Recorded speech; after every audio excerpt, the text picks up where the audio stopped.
मैं कॉरिडोर में चक्कर काट रही थी। मेरे पेट में बहुत दर्द हो रहा था। यह दर्द कई दिनों से लगातार हो रहा था, मगर पहले बर्दाश्त के काबिल था। लेकिन अब समझ नहीं आ रहा था कि आखिर मेरे साथ हो क्या रहा है। मेरे पति राहुल दुबई में काम कर इस सिलसिले में रहता था और यहाँ घर की सारी जिम्मेदारी मुझे संभालनी पड़ती थी।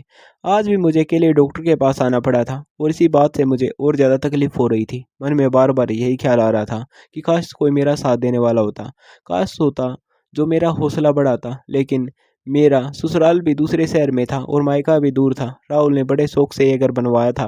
वह कहते थे कि यहाँ का शांत माहौल हमें बहुत सुकून देगा, लेकिन अब वही घर मुझे कभी कभी बहुत खाली और डरावना लगने लगा था। तभी नर्स ने आवाज़ लगाई, मिसेज नेहा, आप अंदर आ जाइए। मैं धीरे धीरे क्लिनिक के कमरे की तरफ बढ़ी जहाँ डॉक्टर विकास का कैबिन था। डॉक्टर विकास यहाँ अल्ट्रासाउंड किया करते थे और डॉक्टर रंजन के लगभग सभी मरीजों की रिपोर्ट वहीं तैयार करते थे। डॉक्टर रंजन को उनकी रिपोर्ट पर पूरा भरोसा था। मैं धीरे से अंदर गई तो डॉक्टर किसी रिपोर्ट को ध्यान से देख रहे थे। उन्होंने मुझे बेड पर लेटने का इशारा किया और खुद अपने काम में लगे रहे। मैंने पर्दा सरकाया और अंदर जाकर बेड पर लेट गई। वहाँ मरीजों के लिए एक साफ चादर रखी हुई थी, जिसे मैंने अपने ऊपर ओढ़ लिया। कुछ मिनट बाद डॉक्टर की आवाज़ आई, क्या मैं अंदर आ जाऊँ मिसेज नेहा? मैंने हल्की आवाज़ में कहा, जी डॉक्टर, आप आ सकते हैं। डॉक्टर अंदर आए और उन्होंने मशीन चालू की और कुछ सेटिंग करने लगे। फिर उन्होंने अल्ट्रासाउंड किया और साथ साथ मुझे कुछ सामान्य सवाल भी पूछते रहे। लेकिन अचानक मैंने उनके चेहरे के भाव बदलते हुए देखे। उनका चेहरा कुछ गंभीर सा हो गया। अब वो मेरे सवालों का जवाब सिर्फ हाँ या हूँ में देने लगे थे। उनके चेहरे पर चिंता साफ दिखाई दे रही थी। यह देखकर मेरा दिल घबराने लगा। आखिरकार ऐसा क्या था जो डॉक्टर को इतना परेशान कर रहा था? मैंने हिम्मत करके पूछा, डॉक्टर साहब, सब ठीक तो है ना? डॉक्टर कुछ पल तक चुप रहे, फिर बोले, आप ऐसा कीजिए, कल मेरे क्लिनिक आ जाइए। यहाँ से ज़्यादा दूर नहीं है। मैं वहाँ आपको आराम से सारी बात समझा दूंगा। फिलहाल आप घर चली जाइए। उन्होंने जल्दी जल्दी रिपोर्ट लिखनी शुरू कर दी और एक बार मेरी तरफ देखकर फिर अपने काम में लग गए। मुझे उनकी बात समझ नहीं आई। मैं दर्द से परेशान थी और वह मुझे अगले दिन आने के लिए कह रहे थे। मैंने थोड़ा गुस्से में कहा, डॉक्टर, मुझे बहुत तकलीफ हो रही है। मैं कब तक इस दर्द को सहन करती रहूँ? उन्होंने शांत स्वर में कहा, आप चिंता मत कीजिए, मैं डॉक्टर रंजन को बता देता हूँ, वह आपको फिलहाल के लिए कुछ दवाइयाँ दे देंगी।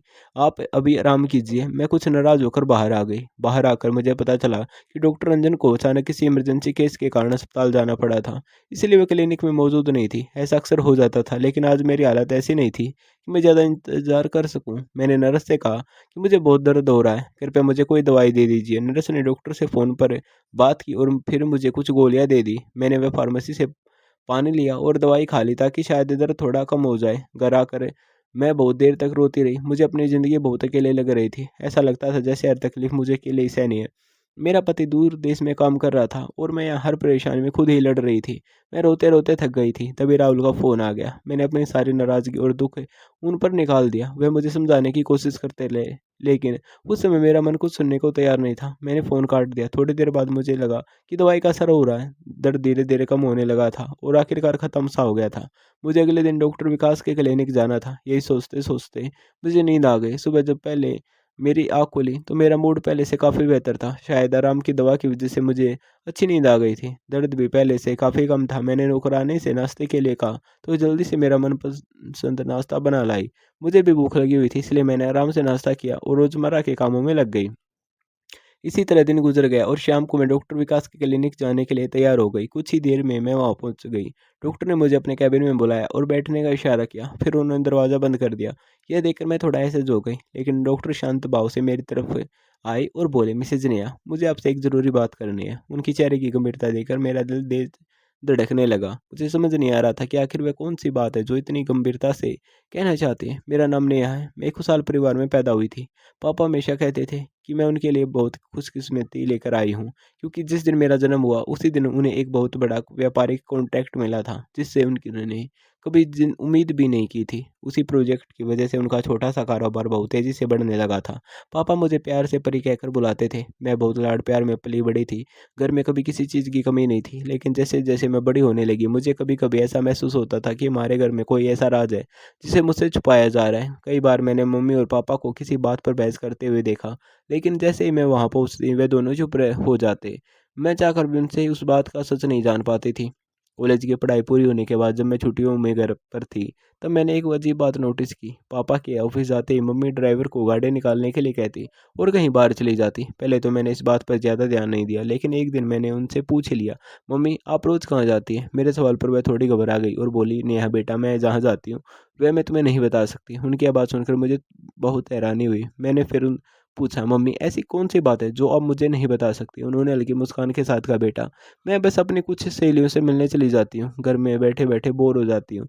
उनकी बात सुनकर मैं चुप तो हो गई, लेकिन मेरे मन में शक पैदा हो गया था, आखिर ऐसी क्या बात थी जो वह मुझसे छुपा रही थी। तभी से मेरे मन में बार-बार यही सवाल घूमने लगा कि आखिर हमारे घर में ऐसा कौन-सा राज है जिसे मुझसे छुपाया जा रहा है। मुझे उनकी बात पर पूरी तरह यकीन तो नहीं हुआ, लेकिन उस समय मैंने ज़्यादा सवाल करना ठीक नहीं समझा। फिर भी मेरे मन में यह बात बार-बार आती रहती थी कि आखिर मम्मी मुझसे क्या छुपा रही हैं।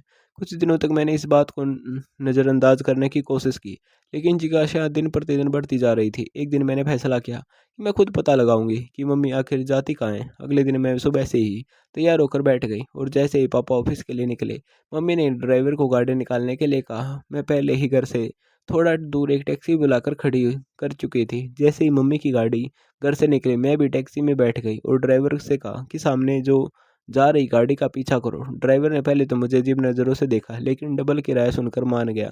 हम काफ़ी देर तक मम्मी की गाड़ी के पीछे चलते रहे। सबसे पहले वह एक रेस्टोरेंट के सामने रुकी। वहाँ से उन्होंने कुछ खाने के लिए पैकेट लिए और गाड़ी की डिग्गी में रखवा दिए। उसके बाद वे एक गिफ्ट शॉप पर गई, जहाँ से उन्होंने बच्चों के लिए खिलौने और रंग-बिरंगे गुब्बारे खरीदे। ये सब देखकर मेरी हैरानी और बढ़ गई। मैं समझ नहीं पा रही थी आखिर ये सब किसके लिए है। इसके बाद मम्मी की गाड़ी एक बड़े से गेट के सामने जाकर रुकी। गेट के बाहर एक बोर्ड लगा हुआ था, जिस पर एक संस्था का नाम लिखा था। अंदर एक बड़ा सा आंगन था और कुछ लोग आते-जाते दिखाई दे रहे थे। ड्राइवर ने गाड़ी से खाने के डिब्बे और बाकी सामान निकाला और अंदर ले गया, जबकि मम्मी कुछ गुब्बारे और गिफ्ट अपने हाथ में लेकर अंदर चली गई। मैं बाहर खड़ी ये सब देखते रही। लगभग 2 घंटे तक वह अंदर रही। जब वह बाहर निकली, तो उनके चेहरे पर आते समय वाली खुशी नहीं थी, बल्कि वह कुछ उदास और थकी हुई लग रही थी। वह चुपचाप गाड़ी में बैठी और गाड़ी आगे बढ़ गई। मुझे लगा अब वह घर लौटेंगे, इसलिए मैंने टैक्सी वाले से जल्दी घर चलने को कहा। मैं उनसे पहले घर पहुंच गई और ऐसे ही सामान्य बनकर बैठ गई, जैसे कहीं गई ही नहीं थी। कुछ देर बाद मम्मी भी घर आ गई। उनके चेहरे पर थकान साफ दिखाई दे रही थी। उन्हें देखकर मुझे थोड़ा पछतावा भी हुआ कि शायद मैंने बेवजह उन पर शक किया था। मैं उठकर उनके पास गई और उन्हें गले लगा लिया। मेरी इस हरकत से वह थोड़ी हैरान हो गई और हंसकर बोली, क्या हुआ मेरी बेटी, आज इतनी प्यारी क्यों दिख रही है? मैंने मुस्कुराते हुए कहा, बस ऐसे ही, मुझे अपनी मम्मी से बहुत प्यार आता है। उन्होंने मेरे माथे को चूम लिया। उस दिन के बाद मैंने उनसे कुछ भी पूछना बंद कर दिया। धीरे धीरे मेरी यूनिवर्सिटी में दाखिला हो गया और मैं अपनी पढ़ाई में व्यस्त हो गई। ज़िंदगी सामान्य चलने लगी, लेकिन एक रात अचानक कुछ ऐसा हुआ जिसने मेरी ज़िंदगी बदल दी। उस रात मुझे बहुत प्यास लगी थी, इसलिए मैं पानी पीने के लिए किचन की तरफ जा रही थी। तभी मुझे पापा के कमरे से बहस की आवाज़ सुनाई दी। यह पहली बार नहीं था, अक्सर मैं उन्हें बहस करते सुनती थी, लेकिन इस बार आवाज़ कुछ ज़्यादा तेज़ थी। मेरे कदम अपने आप दरवाजे के पास रुक गए। दरवाज़ा थोड़ा सा खुला था और अंदर की आवाज़ साफ सुनाई दे रही थी। पापा गुस्से में कह रहे थे, यह नामुमकिन है सुषमा, मैं तुम्हें कितनी बार समझा चुका हूँ, अब यह बात दोबारा मत कहना। मम्मी भी रोते हुए कह रही थी, आखिर क्यों नहीं, मेरा भी तो हक है उस पर, मैं कब तक अपने ही बच्चे से दूर रहूंगी? उनकी बात सुनकर मेरा दिल जोर से धड़कने लगा। मुझे समझ नहीं आ रहा था कि वे किसके बारे में बात कर रहे हैं। तभी मुझसे रहा नहीं गया और मैं दरवाज़ा खोलकर अंदर अंदर चली गई। मुझे देखते ही दोनों चुप हो गए। मम्मी ने जल्दी से अपने आंसू पोंछे और वॉशरूम की तरफ चली गई। पापा मेरे पास आए और बोले, नेहा बेटा, तुम इस वक्त यहाँ क्या कर रही हो?